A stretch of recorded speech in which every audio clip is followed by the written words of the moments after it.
ভগৱানক কোনে বনালে? যিটো প্ৰশ্ন মুখত নাহিলেও আপোনাৰ মগজুত এবাৰ নহয় এবাৰতো আহিছেই চাগে। তেতিয়াহ'লে শুনক, যেতিয়া একোৱেই নাছিল, না পৃথিৱী, না সময়, না আকাশ, না দিশ, তেতিয়াও কিন্তু কিবা এটা আছিল। সেইটোৱে হ'ল শূন্য।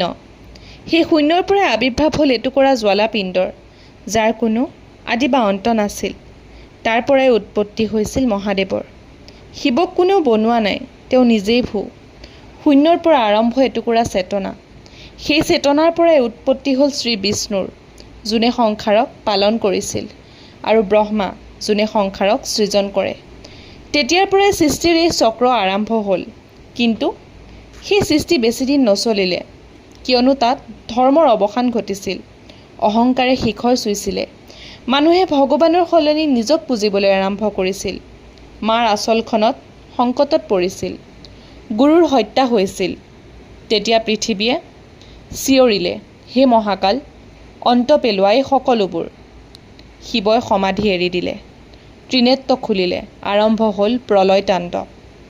শেষত ব্ৰহ্মাণ্ডখন যেন ছাই হৈ গ'ল।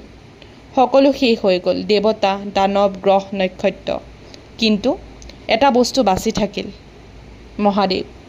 কিয়নো শিৱই অকলে অন্ত নকৰে, তেওঁ অন্তৰ শেষতো সমাধিত জীয়াই থাকে। আৰু সেই ছাইৰ পৰাই প্ৰকট হ'ল এটা সৰু জ্যোতিৰ্লিংগৰ।